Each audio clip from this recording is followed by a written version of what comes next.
왜 그러냐? 이미 다 설명드렸습니다. 이 평양 지역에서는 황제만이 쓸 수 있는 물품이 있는데 그 칠그릇인데 승여라는 글자, 승여가 무슨 뜻이냐면 황제가 타는 이 가마, 그걸 승여라 그래요. 승여라는 글자가 쓰였어요. 근데 이 승여라는 글자가 쓰여 있는 거는 어디서 나오냐? 주로 장안성에 나와요. 도성. 한나라 때 도성에서만 나와요. 근데 여기서 왕창 나오거든요. 이해가 안 가잖아요. 왜냐면 낙랑군이라는 데는 어떤 데냐? 귀양 가는 데예요. 변방 중에 변방이에요. 여러분들이 생각을 해보세요. 중국의 서안에서 여기까지 오려면은, 뭐 여기라고 쳐요. 그럼 여기까지 오려면은 비행기를 타야 돼요. 지금도. 옛날엔 더 했겠죠. 그러니까 이건 말이 안 되는 거예요. 그 다음에 보시면은 여기에 명문귀화에 뭐가 나오냐? 낙랑토성에서 천추만세라고 나와요. 이 만세라는 말은 황제만이 쓰는 겁니다. 왜냐하면 고구려에도 천추총이 있습니다. 그 천추총이 왜 천추총이냐 하면 천추만세라는 게 나와서 그래요. 벽돌이 나왔어요. 명문벽돌이. 천추만세. 왜냐하면 우리가 그 고종은 황제예요. 엉터리지만. 그래서 만세를 할 수가 있어요. 다른 사람은 천세. 그래서 조선시대에는 만세 불렀다가 난리 나요. 바로 중국에다가 고발해버려요. 그게 왜냐면 천세. 예. 그래서 만세라는 말은 쓸 수가 없다. 그런데 여기는 천추만세거든요. 명문귀화. 더군다나 낙랑공주라 그랬죠? 이건 아까 설명드렸고, 아까 고구려를 뭐라 했어요? 북국이라 그랬어요. 그럼 백제하고 왔다 갔다 하면서 뭐라 그러냐? 일가라 그랬어요. 일가. 자, 중국 애들이 종자가 틀린데 우리 백제한테 일가라는 말을 쓸까요? 아니에요. 일가라는 게 같은 혈통이라는 얘기예요. 왜? 고조선의 한 혈통이라 이거예요. 그러니까 그거를 인식하고 있었던 거예요. 두 나라 다. 예. 그런데 낙랑군이 있었다고요? 그건 거짓말이죠. 자, 그 다음에 AD 28년 후한 이제 바뀌었습니다. 신나라가 없어졌어요. 태수도 바뀌었어요. 아깐 대윤이었는데 태수로. 그래서 요동 태수가 쳐들어와 위나암성을 그래서 위나암성으로 들어갔어요. 그래서 이 농성이라는 게 뭐냐면 데모하는 게 아닙니다. 데모하는 게 아니고 성문을 닫고 거기서 버티는 거예요. 왜냐하면 쳐들어온 사람들은 양식을 갖고 와서 싸우기 때문에 그 양식이 떨어지면 버틸 수가 없어요. 그래서 그걸 뭐라 하면 고구려가 제일 잘 쓰는 게 뭐냐면 청야농성 전술이에요. 이게 뭐냐면 청야농성은 뭐냐면 그 뜰에 있는 곡식을 싹 갖고 들어요. 가축들 다 끌고 들어가요. 그럼 먹을 게 없죠. 그리고 풀을 다 불질러 버려요. 그러면 뭐가 떨어지냐? 말먹이가 없어져요. 마초가 없어요. 말먹이. 그럼 말이 쓰러져서 죽어요. 사람보다 더 먼저 죽습니다. 근데 사람은 굶어도 참는데 짐승은 못 참아요. 그러니까 말이 쓰러져서 죽죠? 사람이 쫄쫄 굶죠? 예. 그게 청야예요. 뜰을 깨끗이 청소한다. 농성. 성에 들어가서 성문을 닫고 안 나오는 거예요. 그 접근하면 활로 쏴서 죽이고. 이게 고구려의 전술이에요. 그러면 이 위남성이 어디냐? 지금의 환도산성이에요. 환도산성. 근데 이 산성은 앞에 통고하라는 강물이 흐릅니다. 그 다음에 동쪽, 서쪽, 북쪽이 다 높은 절벽으로 둘러싸여 있어요. 그리고 남쪽은 강이고 이걸 뭐라냐면 고로봉식이라고 그래요. 이 고로봉식은 고구려의 특수한 산성입니다. 우리 남쪽에는 거의 없어요. 몇 개 안 돼요. 그 중에서 제일 대표적인 게 남한산성입니다. 근데 남한산성은 동쪽으로 이렇게 돼 있죠. 동쪽이 물이 흘러요. 전체 둘레가 7km 정도 되면 6,951m. 굉장히 크죠. 이 안에 궁전도 있고 연못도 있고 이제 점장대도 있고, 근데 지금 연못은 다 묻어버렸어요. 우리 있을 때는 있었거든요. 예. 자, 요게 점장대요. 장대. 이 군사가들. 지금 여기 강물 보이죠? 이게 압록강이에요. 이게 압록강이고, 여기가 바로 국내성이에요. 여기서 내려다보면 이게 통과예요. 이게. 제가 찍은 건데, 이게 북한이에요. 여기. 여기서 깨지면은 이를 바로 들어오는 거예요. 예. 이걸 위남성 또는 환도산성이라고 불렀던 거예요.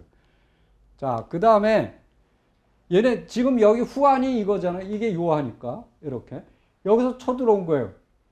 자, 요게 국내성이에요. 요게 얘네들이 들어오는 길목이 이렇게 해서 이렇게 들어오는 거죠. 이쪽으로 이렇게 국내성으로. 자, 그 다음에 낙랑군에서 쿠데타가 일어나요. 여기 뭐냐, AD 30년 후한 서부 낙랑에서 왕조라는 자가 낙랑태수 유헌을 죽이고 반란을 일으켰어요. 그러자 신임태수 왕준이라는 자가 이들을 토벌하였다. 이때 동쪽은 고구려한테 뺏깁니다. 이게. 자, 왜 그러느냐? 이 당시 상황을 한번 보도록 하겠습니다. 지금 후안이 쓴지 얼마 안 됐어요. 그랬고 AD 24년에 어향태수였던 팽총이 반란을 일으켰습니다. 근데 그래갖고 독립을 했어요. 그래서 AD 29년에 그를 죽여버렸어요. 자, 여기 왜 그러냐면 한번 보시면은 후안이 언제 씁니까? AD 25년에서요. AD 25년에. 그러면 25년에서 지금 얘네들이 쿠데타 이런 게 25년인데 24년에 쿠데타를 일으켰다니까요. 그럼 후안이 쓰기 1년 전이죠. 그리고 언제까지 버티냐? 29년까지 버텨요. 그러니까 골치가 아픈 거죠. 그때 당시에 이 왕조라는 자가 낙랑군의 서쪽에서 쿠데타를 일으킨 거예요. 근데 이제 나중에 토벌되지만 이때 고구려가 치고 들어가는 거예요. 어디를? 동쪽 지역을.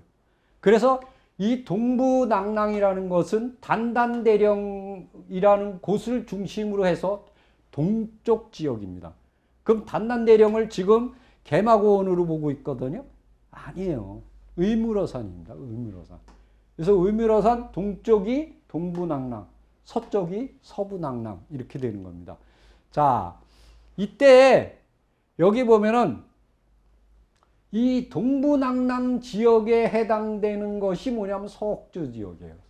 그러니까 이 서옥조가 있었던 지역은 동부 낙랑하고 현도군 이 두 개가 있었던 지역이에요. 근데 이 지역이 고구려한테 뺏겨버린다니까요. 그리고 독립해버려요. 그때 이 지역을 다스렸던 자가 누구냐면 불레후입니다. 불레후. 그래갖고 이 사람이 공조, 주부 이런 관청을 설치해서 자치권을 가지게. 그러니까 중국도 손을 못 댄 거예요. 그래서 뭐 역사 기록에 보면 자치권을 줬다 뭐 이렇게 했는데 그 자치권을 준 게 아니라 독립한 겁니다. 뭐 좋게 얘기해서 그런 거. 이 후한서에 보면 뭐라 예조에 건무 6년 AD 30년입니다. 동부도의의 관직을 폐하고, 그러니까 뭐냐, 동부도의를 포기한 거예요. 뺏겼다는 얘기예요. 근데 뺏겼다는 얘기 하기 싫으니까 저렇게 표시해요. 대령, 단단대령이죠. 동쪽 지역을 포기하고 그 지방의 우두머리를 봉하여 후로 삼았다. 끝까지 자기네들이 다스린 것처럼 거짓말을 하는 거예요. 이게 중국인의 역사 기록 수법입니다. 네. 그러니까 무슨 얘기냐면 이 토착민들이 반란을 일으킨 그 토착민이 누구냐면 아까 이 반란 일으킨 왕조예요. 여기 현도군이고 이쪽이 서부 낙랑이고 이쪽이 동부 낙랑이에요. 여기 고구려죠. 이쪽 지역은 여기를 치고 들어간 거죠. 예. 이렇게 보시면 되겠습니다. 자, 그 다음에 AD 44년 후안의 광무제가 군사를 보내요. 바다를 건너서 낙랑을 쳐서 살수 이남의 군현을 삼았다. 이렇게 돼 있어요. 여기서 보면은 이 살수를 지금 청천강으로 보거든요. 근데 이 기록에서 나오는 살수는 청천강이 아닙니다. 그래서 이제 최동씨 같은 경우는 살수를 어디로 보냐? 요동반도 계주의 청하라는 데가 있어요. 여기를 봐요. 왜 그러냐? 이 마한사를 이렇게 언어를 연구하시는 도수희 교수는 살수를 어떻게 하냐면 살자는 SAR 이건 청 또는 푸를청 이렇게. 그러니까 이게 뭐냐? 청하죠, 청하. 그러니까 이 설이 맞는 거예요. 그걸 이제 설명을 드리도록 하겠습니다. 왜 그러냐? 개평현지에 개평현 지금 아까 이 지역입니다. 계주. 개평현지에 산천지에 청하는 성의 남쪽 이리에 있는데 주남하라고도 부르고 현재는 뭐라고 부른다? 대청하라고 부른다. 이게 대청하예요. 네. 근데 여기 뭐라고 써 있냐면은 이 지역은 원래가 진조선의 땅이었어요. 그리고 여기에 진안거수, 그러니까 진안이죠. 진조선이니까. 염사치라는 사람이 왕망이 다스릴 때 신나라의 낙랑군으로 투항을 했어요. 이 지역 사람이. 그러니까 고구려가 먹고 있었던 게 아니에요. 누가 다스렸느냐? 진조선이 있었는데 진조선이 망하고 나서는 이 지역에 있었던 사람이 가서 세운 나라가 어디예요? 낙랑국이에요. 그러니까 그 낙랑국에 속해 있었던 거예요. 그러니까 아까 보시면 뭐라고 돼 있어요?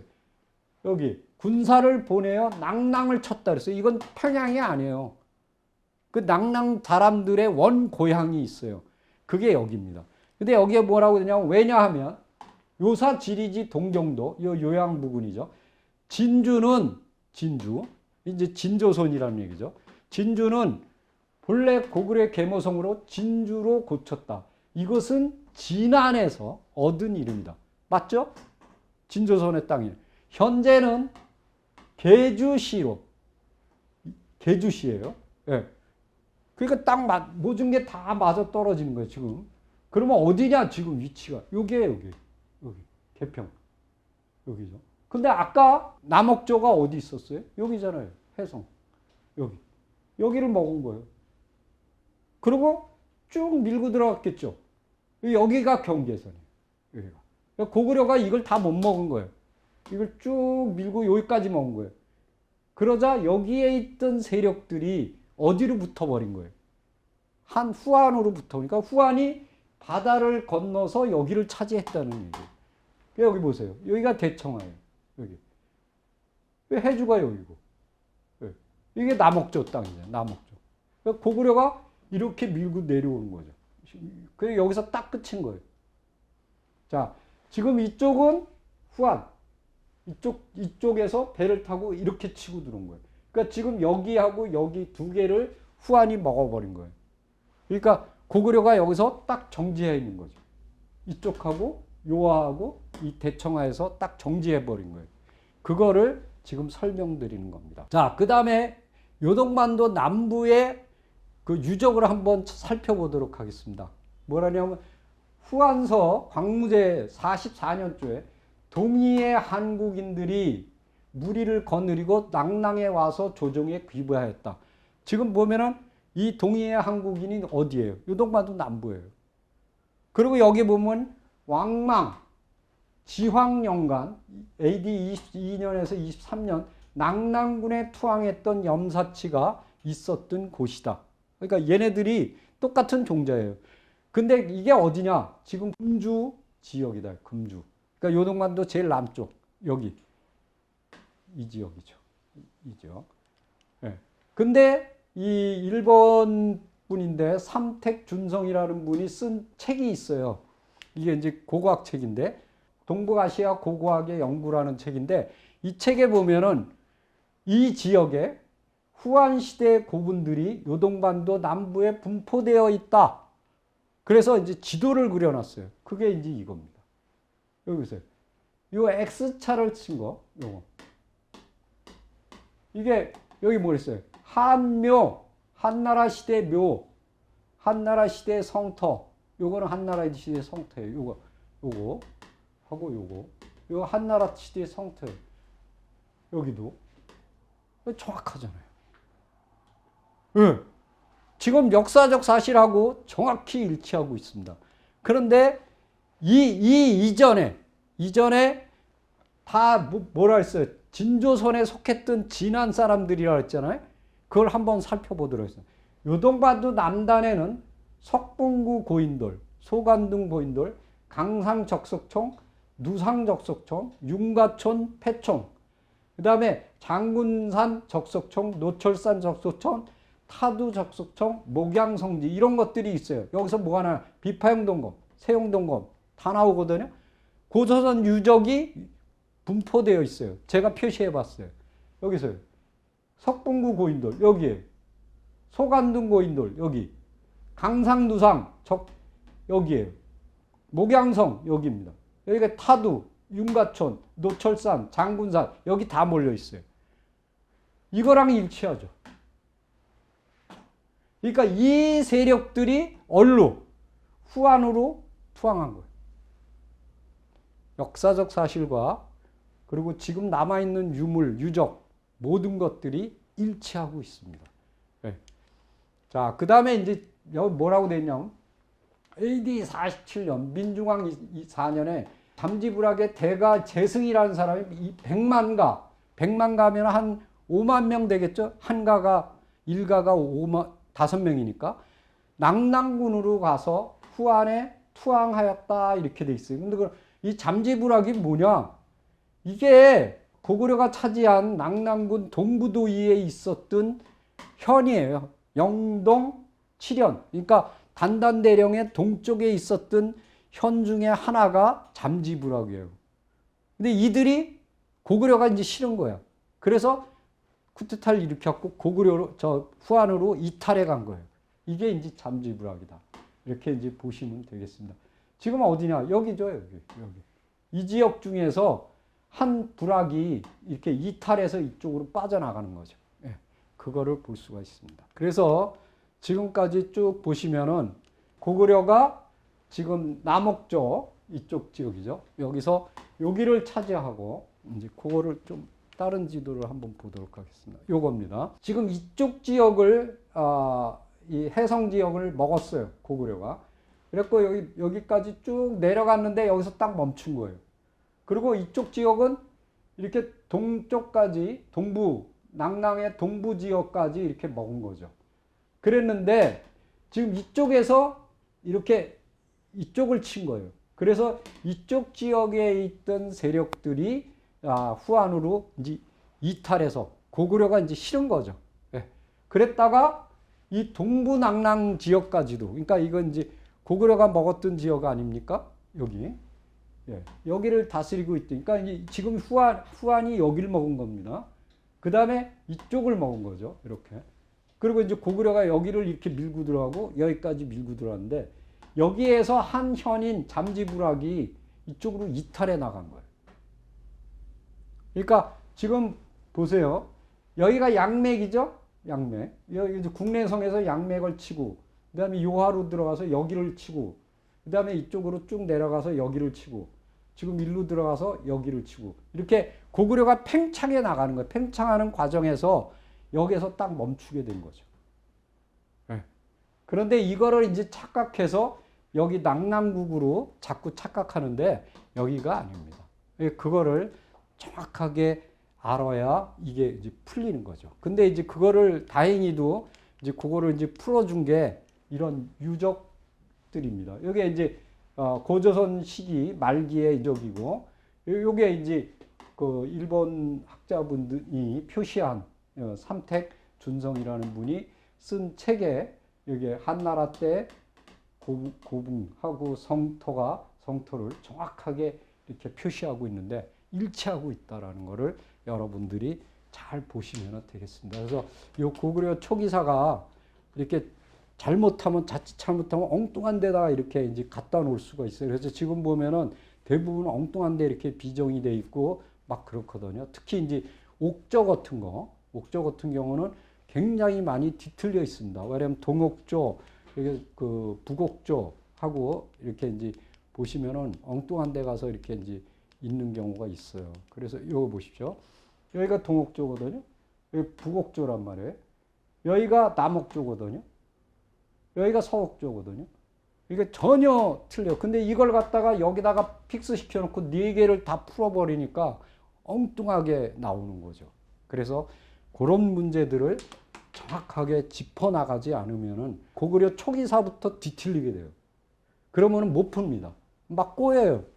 막 실타래가 꼬이듯이 이상하게 꼬여나가기 시작합니다. 그래서 고구려사, 우리가 그 위대했던 고구려사마저도 엉망진창이 되는 그런 누를 범할 수가 있습니다. 그래서 그런 문제를 하나하나 제가 이제 짚어나가면서 여러분들한테 설명을 앞으로도 계속 드리도록 하겠습니다.